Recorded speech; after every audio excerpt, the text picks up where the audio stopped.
Բարև ձեզ սիրելի բարեկամներ, եթերում Նորանտապանի քննարկում հաղորդաշարի հերթական հաղորդումն է եւ այսօր մենք զրուցելու ենք ազգային օրակարգ կուսակցության խորհրդի նախագահ Հայաստանի Հանրապետության նախկին դեսպան Արա Հակոբյանի հետ։ Ողջունում եմ, պարոն Հակոբյան։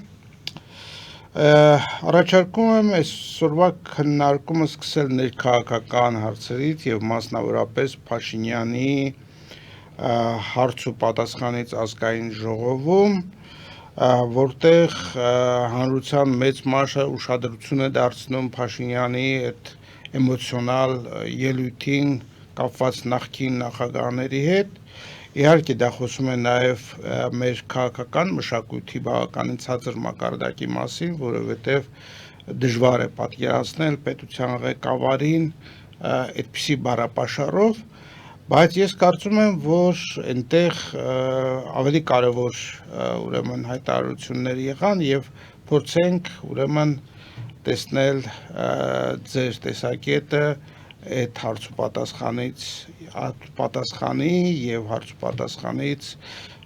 ուրեմն բխող հանգամանքների մասին։ Տեսեք, Փաշինյանը կարծում եմ խիստ կարևոր ուղերձ հղեց այդ հարց ու պատասխանի ընթացքում, նա ասեց բառացիորեն, եթե չեմ սխալվում, հետևյալը, որ մենք չենք պատրաստվում շարունակել Ղարաբաղյան շարժումը։ Այսինքն ինքը հայտարարեց Ղարաբաղյան իր բառերով ասած Ղարաբաղյան շարժման ավարտը հայկական այսօրվա իրողության մեջ եւ հայկական այսօրվա իշխող վարչակարգի համատեքստում։ Ինչ է դա նշանակում։ Դա նշանակում է, որ մենք այն իրական Հայաստան ասած հայեցակարգում, որ Փաշինյանը անընդհատ շրջանառում է եւ առաջ է մղում, եւ որի հիմքով ինքը նախապատրաստվում է սահմանադրական փոփոխություններ հանրաքվեի միջոցով, երբ դա կանի, ես դժվարում եմ ասել, դա հերթական կամ արտահերթ ընտրություններից կարծում եմ հետո կլինի, որ արտընտրությունների ընթացքում ինքը կստանա մանդատը իր կարծիքով եւ իր հույսերով դա իրականացնելու համար եւ դրանից հետո արդեն կվերջնականացնի հայկականության, հայ պահանջատիրության, արդար Հայաստանի վերականգնման գործընթացի վերջը։ Հիմա կվերջնականացնի եւ կավարտի այդ գործընթացը։ Հիմա արձագանքները դրան, ինչքան ես եմ համենայն դեպս տեսել, բավարար չեն եւ եթե եղել են արձագանքները, այդ արձագանքները հիմնականում համարժեք չեն իմ կարծիքով։ Ի վերջո հայկական քաղաքական կոչվող դաշտը եւ հանրային դաշտը պետք է առերեսվի այն իրողության հետ, որը մենք բազմաթիվ անգամ այս հարթակում քննարկել ենք։ Իրողությունը հետևյալն է, որ Արցախյան պայքարը կամ Արցախյան շարժումը ինքը ունեցավ այս պարտության հանգրվանը այն պատճառով, որ այդ շարժումը համարժեք չէր ձևավորվել եւ փաթեթավորվել, եթե կուզեք անգամ։ Եթե մենք հայությունը ռազմի դաշտում տարավ Արցախյան պատերազմի առաջի փուլում 91-ից 94 թվականներին տարավ փառահեղ փայլուն հաղթանակ, ապա քաղաքական տիրույթում նա հիմքերը դրեց այն պարտության, որը մենք կրեցինք արդեն հայթում ռազմի դաշտում 2020 թվականին։ Որն էր դա։ Մենք հայկական հարցի տիրույթից հանեցինք Արցախի խնդիրը։ Մենք Լեռնային Ղարաբաղի հարց սկսեցինք, փորձեցինք լուծել, մենք եսի նկատի ունեմ այն ժամանակվա ռազմաքաղաքական վերնախավար Տեր-Պետրոսյան Լևոնի առաջնորդությամբ ինքնորոշման կեղծ դրույթի ներքո։ Եվ դա բերեց նրան, որ մենք հրաժարվեցինք փաստացի դրանով իսկ մեր հայկական հարցի պահանջատիրական այլ մեր արդար հատուցման պահանջներից եւ առանձին վերցրած Լեռնային Ղարաբաղի հարց փորձեցինք լուծել, որը եւ բնական էր, որ չէր ստացվելու, որտեղ դա արդեն այն տիրույթն էր, որտեղ մեր հիմնական դիրքերը բավարար ուժ չունեին, որովհետև Հայաստանի առաջին հանրապետության բռնազավթման, բռնակցման հարցներ մի կողմ դրվել, Կարսի եւ Մոսկվայի պայմանագրերն էին դարձել ուղղորդիչ, նույն այն ինչ որ այսօր Նիկոլ Փաշինյանն շրջանառում, նույն Ալմատի հռչակագիրն էր դարձել հիմնարար փաստաթուղթ, այսինքն այն ամենը, ինչ որ մեր հետ արել էր ռուս-թուրքական համադաշնությունը, մենք օրինականացրել ենք, դրանից դուրս դիտարկում ենք ինչ որ Լեռնային Ղարաբաղի հարց ինքնորոշման տիրույթում։ Եվ այդ ինքնորոշման տիրույթի հարցի լուծման բացակայությունը կլիներ այն ժամանակ, եւ որը եւ ի սկզբանե 90-ականներին փորձում էին ռուս-թուրքական այդ համատեղ միավորը իրենց գործունեությամբ իրականացնել հայաթափումը Արցախի, Լեռնային Ղարաբաղի հայաթափումը։ Այսինքն, եթե դու ինքնորոշման տիրույթում ես դիտարկում, դրա դեմ ամենաարդյունավետ գործիքը այդ տարածքի հայաթափումն է։ Եվ իզուր չէր, որ սովետական դեռևս զորքերի ներկայությամբ, արկայությամբ եւ մասնակցությամբ իրականացվեցին հայաթափումը այն ժամանակվա Ադրբեջանի բոլոր հայկական տարածքներում, որտեղ հայությունը բնակվում էր, սկսած ոչ հայկական Բաքվից, վերջացրած հայկական Նախիջևանից, հայկական Շահումյանից, կալցո օպերացիան, եւ նույն բանը փորձում էր արվել Լեռնային Ղարաբաղում եւ չմոռանանք, որ ինչ որ փուլում Լեռնային Ղարաբաղի 2/3-ը թշնամու կողմից գրավված էր։ Այսինքն, եթե Լեռնային Ղարաբաղը ամբողջովին ռուս-թուրքական ուժերի կողմից գրավվում էր, ապա միարժեք է, որ հայաթափվում էր, այսինքն հայերը հերթական անգամ հայրենազրկվում են եւ հարցը փակվում էր։ Փաստացի այն, ինչ որ արեցին, արդեն վերջնականացրեցին 23 թվականին, այսինքն նպատակը դա էր։ Հայկական հարցի շրջանակում Լեռնային Ղարաբաղի, Արցախի, Նախիջևանի եւ մյուս հայկական տարածքների բռնազավթված եւ բռնակցված լինելու համատեքստում, եթե հարցին մոտենանք, ապա կապ չունի։ Կապ ունի իհարկե, բայց սկզբունքային չի այնտեղ այս պահին հայկական բնակչություն կա թե չկա։ Սկզբունքային չի։ Մենք պահանջատեր ենք այն անարդարության, այն գործողությունների հայրենազրկման ցեղասպանության իմաստով եւ այդ պահանջատիրության համար ունենք բավարար հիմքեր միջազգային հանրության առջև հանդես գալու։ Սա է, որ այսօր Փաշինյանի այս հայտարարությունների շրջանակում եւ շրջանակից դուրս պետք է հայկական հանրային միտքը արտահայտի, ոչ թե նորից անդրադառնալ, բայց մենք ինքնորոշումը այն ուղին չի, ինքնորոշումը պարտության ուղին է, եւ դա երևաց։ Մենք պետքա նոր մոտեցմամբ, նոր հարթակով հանդես գանք եւ Փաշինյանին արձագանքենք, որ Արցախյան հարցը երբևէ ավարտ չունի, քանի դեռ Արցախը չի միացել Հայաստանին, կրկնում եմ, չի միացել Հայաստանին եւ Արցախը, ոչ թե Լեռնային Ղարաբաղը։ Եվ պահանջատիրության հայկական հարցի շրջանակում, ոչ թե ինքնորոշման, եւ մնացած հարցերը վերջ չունեն, քանի կա Հայաստանը, քանի կա հայկականությունն ու հայությունը։ Եվ այդ պատճառով է, որ հիմա մեր թշնամիները հասկանալով են, ինչ որ ես հիմա ասեցի, հասկանալով դա, փորձում են Հայաստանել, ապա հայկականացնել։ Դուք խոսեցիք էթնիկ զտման, հայաթափման, այդ տարածքների հայազուրկ դարձնելու մասին։ Այն ժամանակ, երբ դա արվում էր 2023 թվականին, կարծես թե դա բավականին նոնսենս էր այն աշխարհի համար, որը որ գոյությունն էր, որտեղ ինչ որտեղ գործում էր այդ միջազգային իրավունքը եւ այլն։ Բայց արեք ու տեսեք, որ Արցախի հայաթափումից հետո, այդ էթնիկ զտումից հետո հիմա խոսում են Պաղեստինի էթնիկ զտման մասին, միաժամանակ օրինական եւ ամենահզոր պետության նախագահ հանգիստ խոսում է դրա մասին։ Ինչի մասին է այս ամենը խոսում։ Այս ամենը խոսում է նրա մասին, որ այսօր աշխարհը իր բարոյական եւ իրավական, եթե կուզեք, մակարդակով դեգրադացվել է։ Այն աշխարհակարգը, մենք էլի խոսել ենք դրա մասին, որը արկա էր, նա այլևս չի աշխատում։ Այն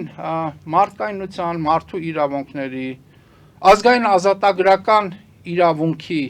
այդ միավորները այլևս չեն աշխատում, աշխատում է ուժի իրավունքը, եւ տվյալ դեպքում այդ էթնիկ զտումները, ինչի մասին խոսեցիք, գործիքա միջոցա հարցը լուծելու։ Աշխարհի տարբեր կետերում, բայց այստեղ տարբերությունը հետեւյալն է, որ Պաղեստինում դեռևս այդ հարցը չի լինում վերջնականացնել էթնիկ զտման միջոցով, որտեղ պաղեստինցիք չեն հեռանում։ Ես շարունակում են անտանելի պայմաններում ապրել եւ կռիվ տալ Իսրայելի հետ։ Հայկական Արցախյան պարագայում հայկական բնակչությունը վտանգված լինելով եւ չունենալով աջակից։ Պաղեստինցիք որոշակի ռազմավարական աջակիցներ ունեն, օրինակ իդեմս Իրանի, օրինակ իդեմս որոշ արաբական երկրների, հա?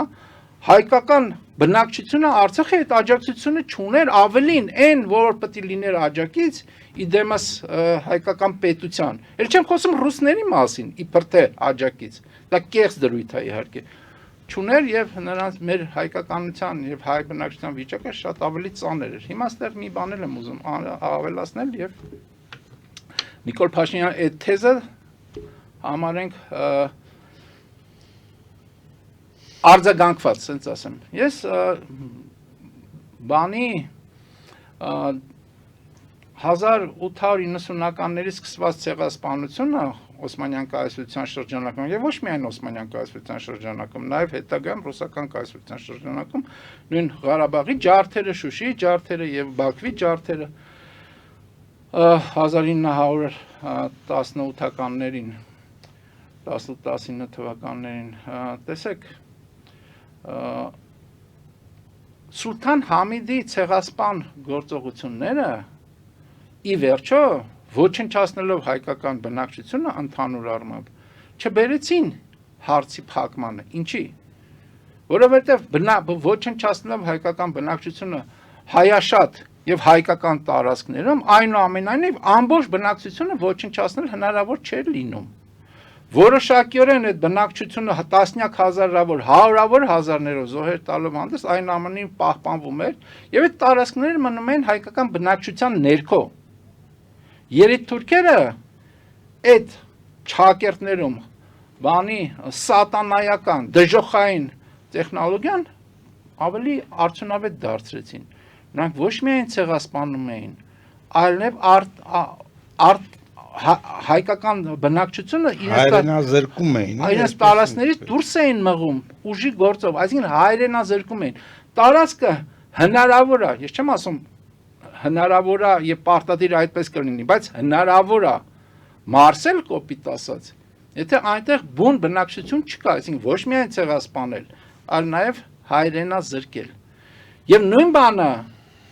նույն բանը, որտեղ դա մյուսի շարունակությունն է, արվեց այսօրվա Ադրբեջան կոչված ամբողջ տարածքում, ներառյալ Արցախը։ Եվ դա էր ի սկզբանե 80-ականներից սկսած ռուս-թուրքական այդ բանի ծրագրի նպատակը։ Շատ լավ։ Ես ուզում եմ Նիկոլ Փաշինյանի մի բան էլ անդրադառնալ, եթե թույլ կտաք։ Այդ Ղարաբաղյան շարժման հետ կապված արտահայտությունից հետո ինքը ինչպես դուք ասում եք անդրադառնում է իր էմոցիոնալ դրսևորման, էլի։ Նա էմոցիոնալ դրսևորումներ ունեցավ, ասեց դե թող գան խոսենք նախագահները, ես հրավիրում եմ իրան չեն գալիս, բան։ Ինքը չեք ենթադրում եմ որ զգում եք այդ էմոցիոնալ բանով այդ բեմադրությունից բացի ինքը վստահություն ունի որ չեն գալու։ Վստահություն ունի որ չեն գալու։ Ինչու՞մն է Նիկոլ Փաշինյանի վստահությունը։ Նա չի որ ասում են դե Նիկոլ Փաշինյանը ով է որ գան խոսենք։ Վստահությունը հետեւյալն է, որ այն ինչ որ պետքա ասեն Նիկոլ Փաշինյանի, որ Նիկոլ Փաշինյանի համար վտանգ է։ Վտանգ է նաև այդ նախագահների համար։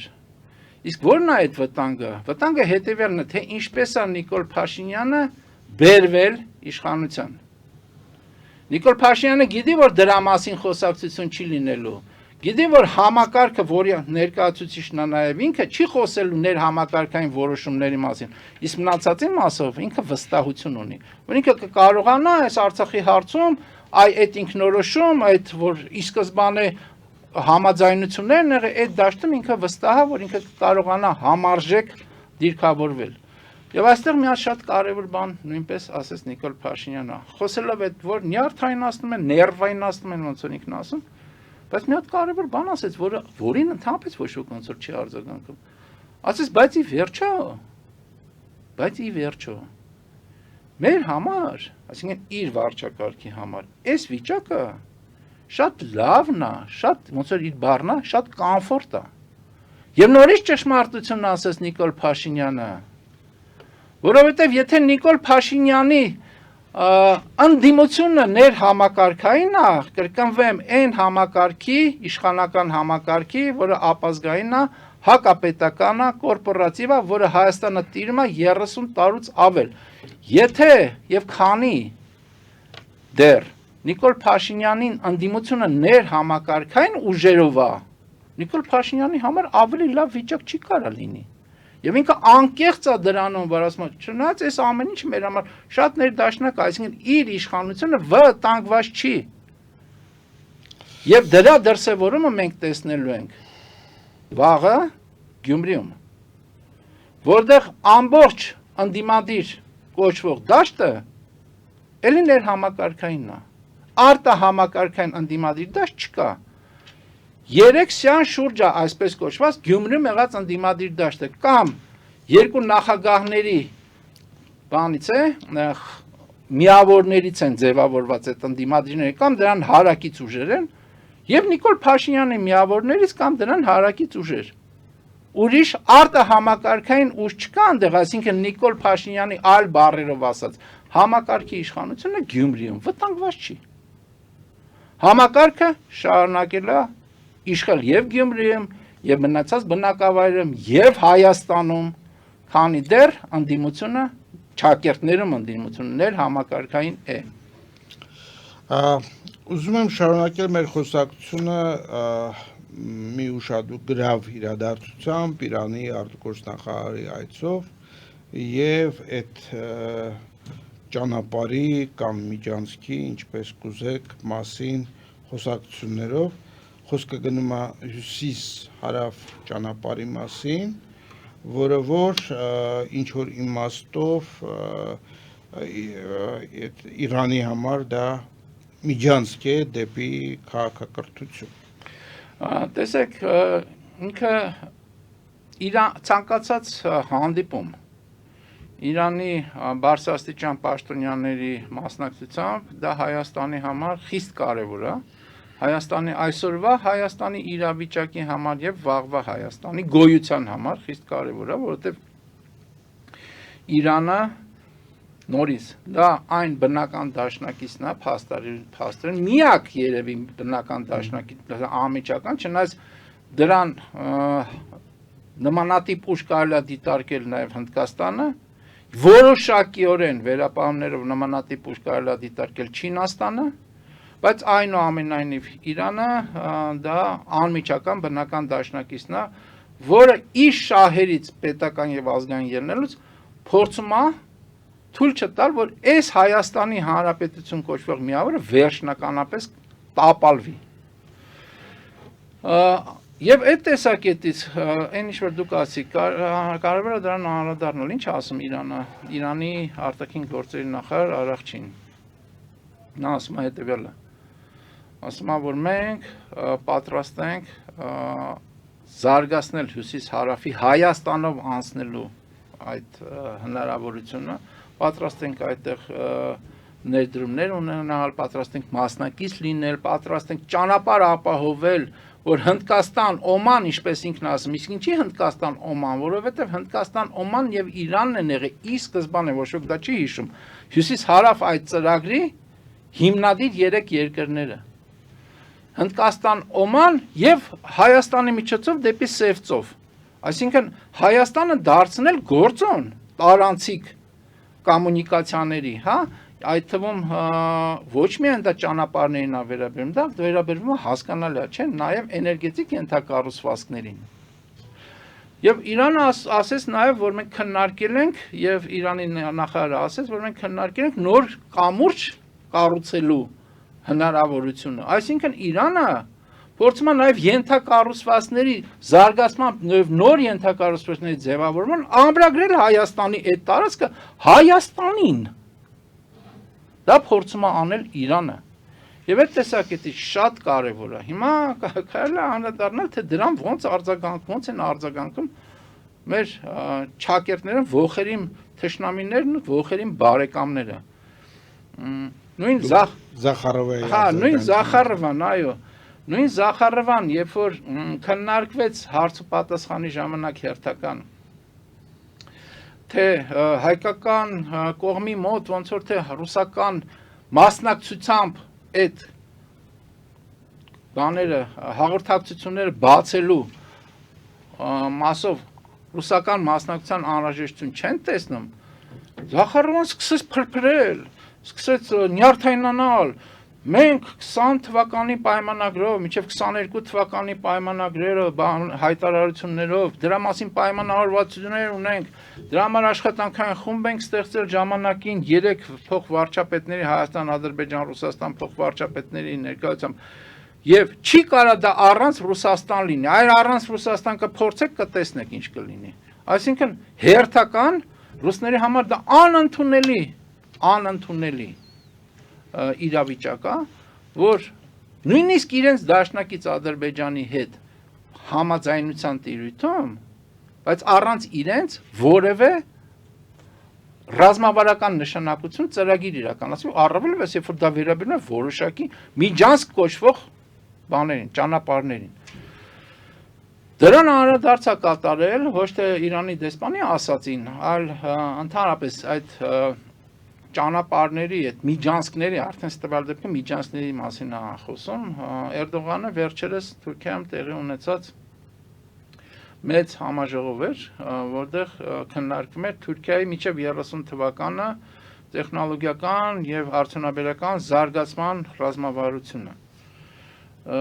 Շատ հավակնոտ ռազմավարությունը, դա մի հատ պետք է նշել անպայման, դրան մի հատ անդրադառնանք, որ դա վերաբերվում է տեխնոլոգիական զարգացմանը Թուրքիայի, դա վերաբերվում է արհեստական բանականությամբ ուղղությունների զարգացմանը տնտեսության, դա վերաբերում է եւ ռազմական մասին, եւ բանին էներգետիկ մասին, ամեն ինչին։ Եվ Թուրքիան ասում է, որ իրենք ոչ միայն պետք է դառնան տարածաշրջանային կարևոր երկիր, այլ գործոն աշխարհի մակարդակով այդ տնտեսության այդ ոլորտների եւ այդ զարգացման մակարդակի համատեքստում։ Դրա այդ խոսքի մեջ Էրդողանը անդրադառնում է նաև միջանցքներին, ինքը այդպես է կոչում, եւ այդ միջանցքները պետք է կապեն Ասիան, Եվրոպան, Մերձավոր Արևելքը Թուրքիայի միջոցով։ Թուրքիան պետք է լինի փաստորեն հաբը։ Հասկանալի է, չէ՞, որ խոսքը գնում է նաև, տվյալ դեպքում նաև, հա անդրադառնում է Կասպից ծովին, որ Կասպից ծովը դրանում դերակատարություն պետք է ունենա, խոսքը գնում է նաև, այսպես կոչված ճակերտներ, ոնց որ իրենք են սիրում ասել, Զանգեզուրյան այդ հատվածի մասին։ Այսինքն գաղափարը, որ երբևիցե դրանից կհրաժարվեն ադրբեջանցի թուրքերը եւ ռուսները, այդ գաղափարը սին գաղափարը չեն հրաժարվելու մինչև հայկական կողմի դիրքորոշումը ոչ թե լինի կրավորական, որ դե գիտեք ինչ եկեք խափենք էլի մնացա Իրանին խափենք, ասենք որ դա տրանզիտ բան է եւ զարգաց բաները վերահսկում այդքան բան չի լինի, կոշտ չի լինի, սա ինչ որ ձևի պայմանավորվենք էլի միջանցք մի ասեք պայմանավորվենք, ոնց որ Փաշինյանը հաճախ այլ հարցերում էլ է անում։ Միջև հայկական դիրքորոշումը չլինի անհանդուրժող կոշտ այդ հարցում, այդ փորձերը անընդհատ լինելու են, անգամ լինելու են այն պարագայում, երբ որ դա անհանդուրժող կոշտ լինի։ Հայաստանը պետք է պատրաստ լինի բոլոր միջոցներով այդ հատվածը Սյունիքի եւ ընդհանրապես հայկական բոլոր տարածքները Հայաստանի Հանրապետության ներքո եւ դրանից դուրս հայկական բոլոր ազգային եւ պետական տարածքները պաշտպանելու։ Անդրադառնանք նաեւ ռուս-ուկրաինական թնջուկին, բանակցություններին, որոնք տեղի ունեցել Սաուդյան Արաբիայում եւ ընդհանրապես այդ Թրամփի նախագահ դառնալով ռուս-ուկրաինական պատերազմի մեջ որոշակի այսպես բեկում մտավ, ես կարող եմ ասել։ Ես ուզում եմ մենք խոսել ենք իհարկե մեր նախորդ հաղորդումներում այդ բանակցությունների մասին, որ պայմանավորվել են ուրեմն էներգետիկ ենթակառուցվածքներին եւ այլն չարվածել եւ այլն, բայց հետաքրքիր է, ես ուզում եմ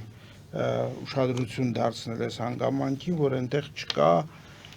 էներգետիկ ենթակառուցվածքները կան, իսկ բնակելի քաղաքացիական բնակչությունը չկա, այսինքն փաստորեն ինչ է դուրս գալիս, դուրս է գալիս, որ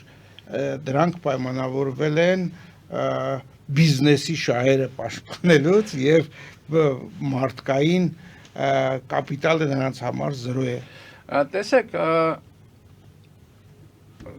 մի անգամ չի, որ ամերիկյան կողմի ներկայացուցիչները, այդ թվում հենց ինքը Թրամփը խոսում են ամասին, որ ինքը շատ հաջողված բան է, գործարար է եւ ինքը գործարքներ կնքող անձնավորություն է եւ այդ հարցում հաջողված է եւ այդ հարցում վարպետ է։ Այսինքն այն ինչ որ դուք ասիք, բնական է, այդ համատեքստը կա եւ այստեղ ավելացնեմ նաեւ հենց այդ նույն դաշտից է, որ պայմանավորվել են, հիմա դա դեռ վերջնական չի, բայց պայմանավորվել են,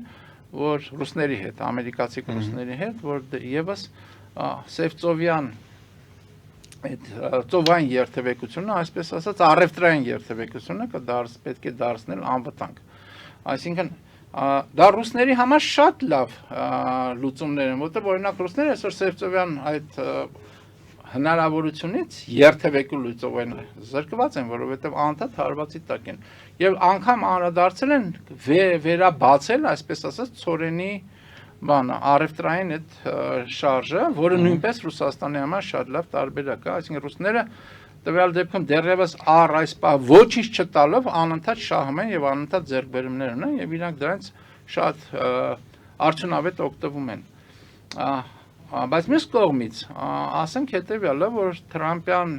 գործիչների օրինակ Ռուբիոյի ասածների մեջ կա որոշակի տրամաբանություն, ինչ ասում Ռուբիոն, իրենց պետքարտուղարը, Ռուբիոն ասում է հետեւյալը, որ միանգամից եւ ամբողջը լուծել հնարավոր չի, որովհետեւ 3 տարի պատերազմ է գնում եւ այդ պատերազմի ընթացքում երբևիցե փորձ չի արվել ինչ որ ընդհանրության գալու։ Հիմա մենք փորձում ենք այդ ընդհանրության գալու եւ գնում ենք այն ճանապարհով, որը լուծել է այսօր, դա ենք լուծում եւ փորձելու ենք մյուս փուլը մյուսը լուծել։ Հիմա ոնց կստացվի, այսինքն Ռուբիոն չի ասում, որ անպայման կլուծենք, ի տարբերություն մնացած ամերիկյան գործիչների եւ այդ տեսակետից ինքը որոշակիորեն տարբերվում է, բայց այնուամենայնիվ այդ տրամաբանությունը ընկալելի է։ Բայց առ այս պահը շահում են միարժեք ռուսները եւ կորցնում են միարժեք ոչ միայն ուկրաինացիք, այլ կորցնում են նաեւ ուկրաինացիներին աջակցող այլ, այսինքն եվրոպական երկրները։ Եվ դա շատ կարևոր է, որովհետև Թրամփյան ռուս-ուկրաինական այս թնջուկի, ինչպես դուք ասիք, շուրջ քաղաքականության շրջանակում թիրախավորված է ոնց որ Ուկրաինան եւ եվրոպական դաշնակիցները, ոչ միայն Ուկրաինա, այսինքն նույն Ամերիկայի եվրոպական դաշնակիցները եւ շատ ավելի ազատ ռեժիմով է գործում թշնամի Ռուսաստանը։ Անդրադառնալով այդ ռուս-ուկրաինական այդ մոտեցմանը ոչ միայն ամերիկյան, այլ նաեւ եվրոպական, որի մասին խոսեցինք արդեն, պետք է ասել, որ Փարիզում 2 օր շարունակ հավաք ա եղել եվրոպական առաջնորդողների, դրանք եղել են մոտ 30 երկրի ներկայացուցիչներ եւ հետաքրքիր քննարկումների արդյունքում հետաքրքիր որոշումների են եկել։ Առաջի, որը ինչ որ իմաստով շոկային որոշում է բոլորի համար, դա հետեւյալն է, որ ֆրանսիական եւ մեծ բրիտանական կողմը համենայն դեպս տենց է հայտարարել Մակրոնը պայմանավորվել են, հիմա ինչքանով այդ պայմանավորվածությունը կյանքի կոչվի, ես չեմ կարող հիմա ասել, բայց ամենայն դեպս եթե հետևենք Մակրոնի ասածին եւ լուրջ ընդունենք դա, ապա պայմանավորվել են, որ Ուկրաինայում լինելու է իրենց ռազմական միավորը եւ դա չի լինելու ռուս-ուկրաինական սահմաններով, այլ լինելու է Ուկրաինայի կարևոր բնակավայրերի շուրջը եւ դրանով ապահովելու են Ուկրաինայի երաշխավորելու են Ուկրաինայի անվտանգությունը այն պարագամ, եթե Ռուսաստանը կրկին հարձակվի։ Այսինքն դա ոչ թե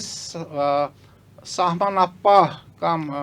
խաղաղապահ միավորներ են լինելու, այլ զորամիավորումներ են լինելու Ուկրաինայի տարածքում կարևոր բնակավայրերի մոտ։ Դա շատ նոր, այսպես կոչված մոտեցում է, եւ ի լրումն դրան Եվրամիությունը արդեն ստրատեգիական փաստաթուղթ է հրատարակել, որտեղ Եվրամիության ներառել Ուկրաինան, բայց Եվրամիության անվտանգության խնդիր է դրել։ Հասել են նրան, որ քննարկվել է նաև, որ բնակչությանը պետք է ասել, որ երրորդյա պաշարներ հավաքեն, որտեղ հարձակում կարա լինի Ռուսաստանի կողմից։ Այսինքն Եվրամիությունը պատրաստվում է պատերազմի։ Եվ ստեղ մի հատ հետաքրքիր բան ասեմ, որ Թրամփի այս մոտեցումը, որ ինքը Եվրամիության արչև կոշտ պայմաններ է դրնում ՆԱՏՕ-ի արչև ոչ Ամերիկայի մասով, այլ ՆԱՏՕ-ի մյուս երկրների մասով կոշտ պայմաններ է դնում, կարող է բերել նրան, որ Եվրամիությունը իր այդ փապկասուն վիճակից, իրեն վիճակից, որ 50-60 տարի շարունակ ավել, ինքը եղել է Ամերիկայի հովանու ներքո եւ ոնց որ ազատ է եղել անվտանգային այդ խնդիրներից, այսօր իր ճակատագրի անվտանգությունը, իր գոյության անվտանգությունը ստիպված է վերցնել իր ձեռքում եւ դա կարա բերի նրան, ինչպես եւ ասեցի, որ Եվրամիությունը այդ դեգրադացված, փապկասուն, ոչ եվրոպական քաղաքակրթական արժեքներից դուրս եղած վիճակից դարձի գա եւ դառնա նորից աշխարհքաղաքական միավոր, եվրոպական առանձին երկրներ եւ Եվրամիությունը ընդհանուր առմամբ։ Եվ սա կարա դրական դեր խաղա աշխարհքաղաքական համատեքստում։ Եվ հաղորդման վերջում եկեք անդրադառնանք սկանդալին Ամերիկայի Միացյալ Նահանգներում, որը կարելի է կոչել Signal Gate, ես չգիտեմ սա օգտագործվում է թե ոչ, խոսքը այդ սիգնալի մեջ ստեղծած խմբի եւ ուրեմն ամերիկյան ղեկավարության կողմից այդ խուսիտների վրա հարձակման պայմանավորվածություններից, որ այդ տվյալները դուրս են մնացել։ Հայաստանում դրա մասին քիչ են խոսում, ուստի լավ կլինի ավելի մանրամասն ներկայացնեք դուք։ Տեսեք, փաստացի ինչա տեղի ունեցել։ Ամերիկյան ռազմաքաղաքական վերնախավի հիմնական գործիչները դա եւ պաշտպանության քարտուղարն է, եւ պետքարտուղարն է, եւ հետախուզության տնօրենն է, եւ անվտանգության խորհրդականն է, եւ այլն, ես չթվարկեմ, կարելի ասել համարը բոլորը Եմենի հարվածներից առաջ եւ ընթացքում քննարկում են ունեցել on-line թե այդ հարվածները ոնց են կազմակերպվելու թիրախների մասին եւ հետո հարվածների ընթացքում թե ինչպես եղավ, ոնց եղավ եւ այլն, եւ դա արել են սիգնալի այդ հեռախոսակապը սիգնալ որ կա, օպերատոր հեռախոսակապը որ կա, application-ի շրջանակում եւ փաստացի ռազմական, քաղաքական կարևոր տեղեկատվություն են փոխանակել այդ բաց փաստացի բանով ոչ բավարար, չասենք բաց լրի, բայց ոչ բավարար պաշտպանված հեռախոսակապի միջոցով եւ այդտեղ սխալմամբ ասում են սխալմամբ եւ ասում են, որ ոնց որ թե բանա, անվտանգության քարտուղար խորհրդական Վոլցը ներառել է մի հատ ժուրնալիստի, մի հատ լրագրողի։ Եվ այդ լրագրողը այդ ամբողջ խոսակցության ինֆորմացիան, եւ այս խոսակցությունը գնացել է չաթով, գրել են իրար։ Այդ ամբողջ գրագրությունը ունի փաստացի դուրս է հանել։ Եվ հետո այդ գրագրության մասին սկսել է արտահոսք տալ, ասելով թե ինչպես է ինքը այդ գրագրությունը ձեռք բերել։ Այսինքն անանուն չի։ Ինքը կոնկրետ ասում է, եւ այդտեղ գնացին տարբեր քննարկումներ, սենատում լսումներ, եւ դա բավականաչափ լուրջ սկանդալ է, համենայն դեպս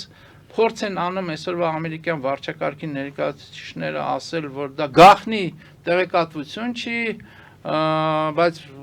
ոնց կարա տենց տեղեկատվությունը դա ինչուր հիշեցնում է Կլինտոնի այո, Հիլարի Կլինտոնի տարբերակը, հիշենք, որ Հիլարի Կլինտոնին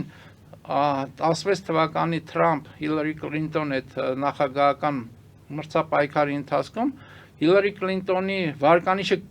բավականաչափ լուրջ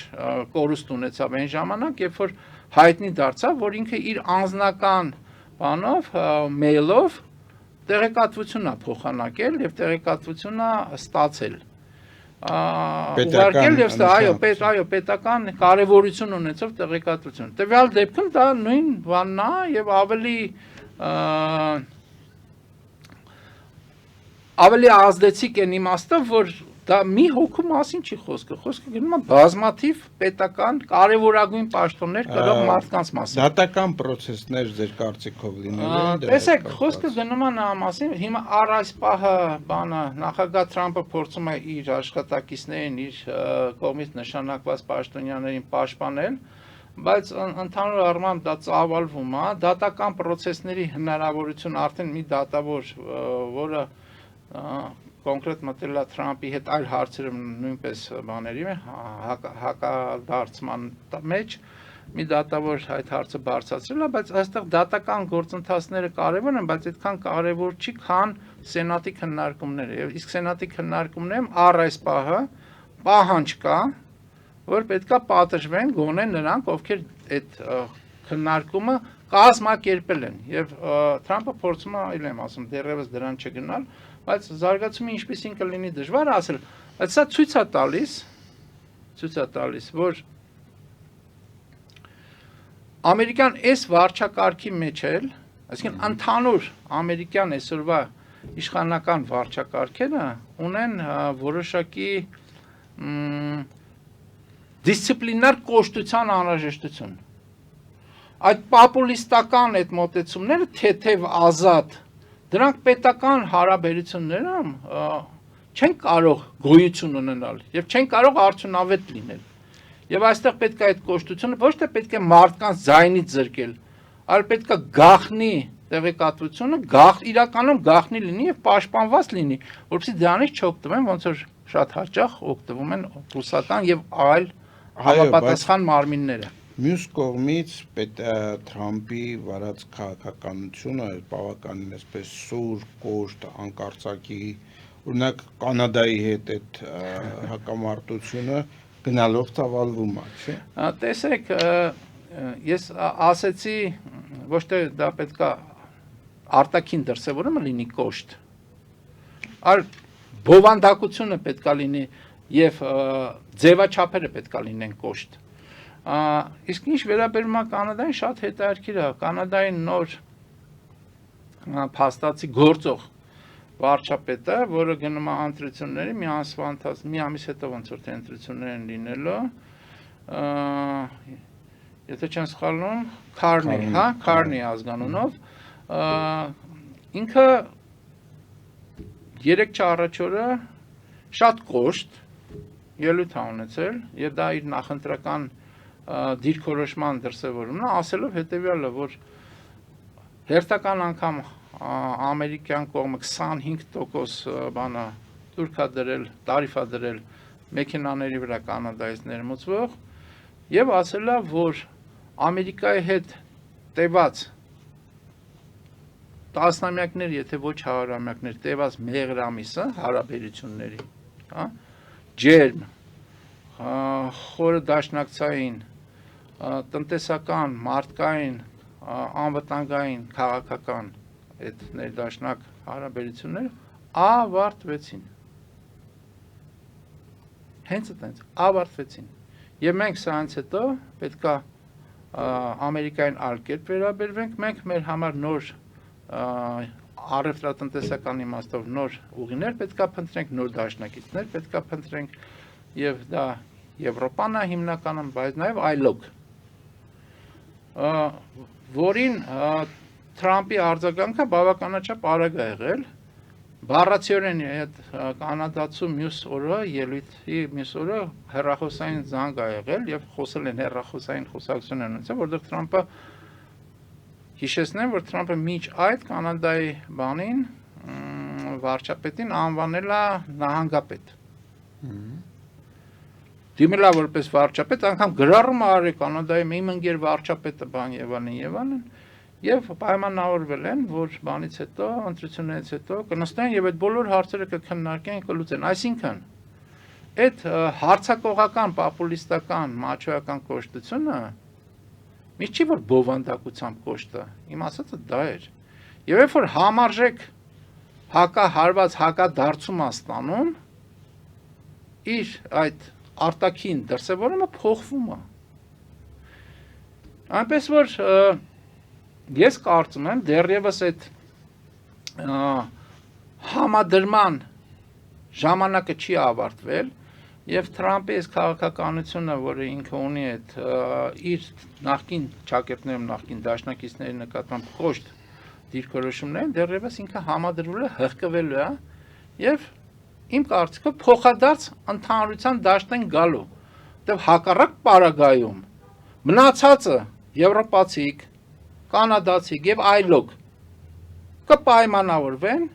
եւ Ամերիկան կմնա իզոլացված։ Իսկ դա Ամերիկայի պետության եւ պետական եւ ազգային շահից որևէ կերպ չի բխում։